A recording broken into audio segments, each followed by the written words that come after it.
Kamusta po mga kapatid? Pastor Ernie po ito at maligayang pagbabalik sa Journey in the Word, Walking with God Everyday. Halina po't sabay nating buksan ang ating mga puso sa salita ng Diyos. Kapatid, lahat naman po tayo ay nagagalit at hindi rin naman masamang magalit. May mga bagay talagang dapat ikagalit. Mga kawalan ng katarungan, pang-aabuso, kasinungalingan, kasamaan. Pero may mas mahalagang tanong. Ano ang ginagawa natin kapag nagagalit tayo? May mga taong tahimik lang sa umpisa.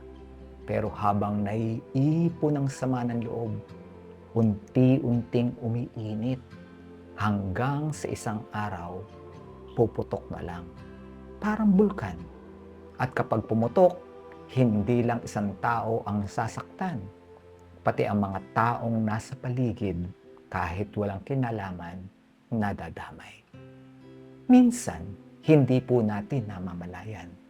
Tayo na pala ang ganoon. Hindi masamang ipahayag ang nararamdaman.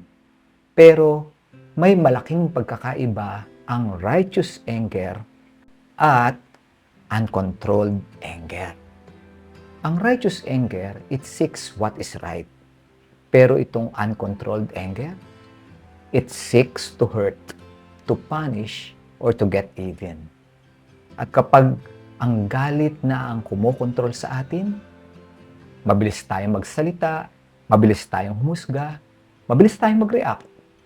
At minsan, isang sandali na galit ang nakakasira ng relationship na matagal na nating inaalagaan. Kaya nga po, kailangan nating mag-heart check. Ang sabi po sa Book of James in chapter 1, verses 19 to 20, "Let every person be quick to hear, slow to speak, slow to anger.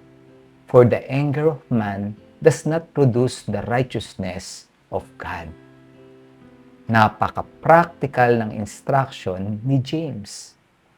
Quick to hear, slow to speak, slow to anger. Bakit po? Dahil kapag nauuna ang galit, nahuhuli ang wisdom. Minsan, ang kailangan natin ay hindi mas malakas na boses.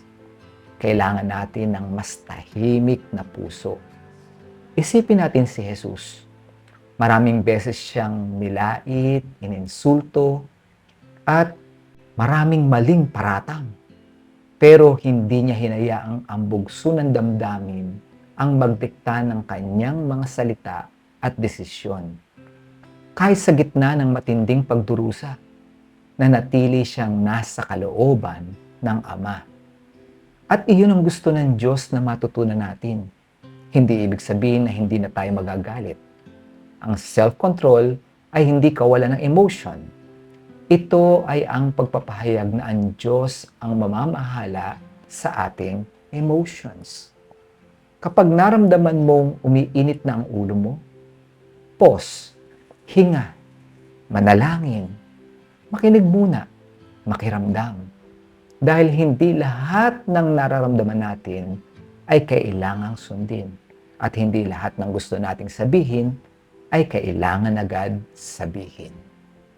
Kaya, kapatid, tandaan natin, a spirit-controlled heart responds with wisdom instead of reacting in anger.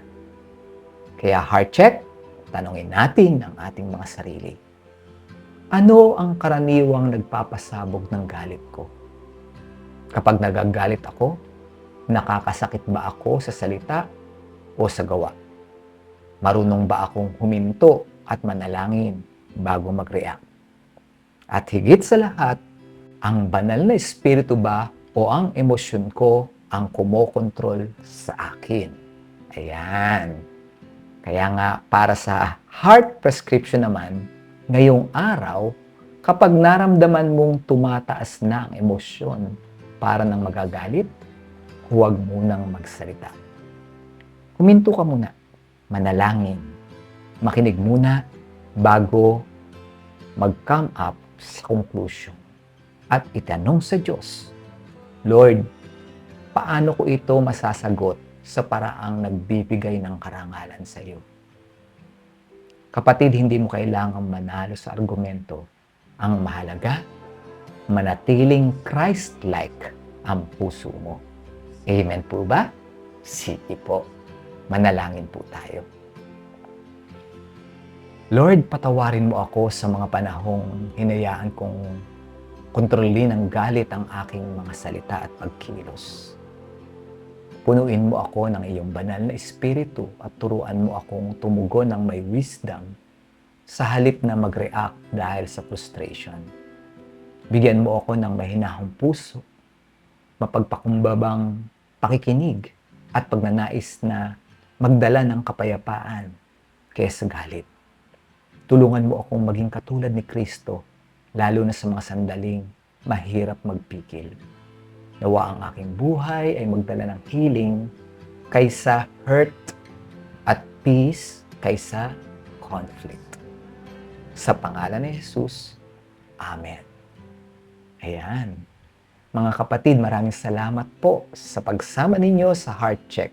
At tandaan natin, hindi pinakamalakas ang taong kayang kontrolin ang iba. Ang tunay na lakas ay makikita sa pusong hinahayaan ang Diyos na kontrolin siya. Ito po si Pastor Ernie at ito ang Journey in the Word, Walking with God Every Day. Kung naging pagpapala po sa inyo ang mensaheng ito, please like and follow us on Facebook at subscribe na rin po sa ating YouTube channel. At huwag din po nating kalimutang i-share ang audio na ito sa iba. Baka po kasi ang ilang minutong mensaheng ito ay maging pagpapala rin sa isang taong nangangailangan nito ngayong araw. Hanggang sa muli po, God bless you.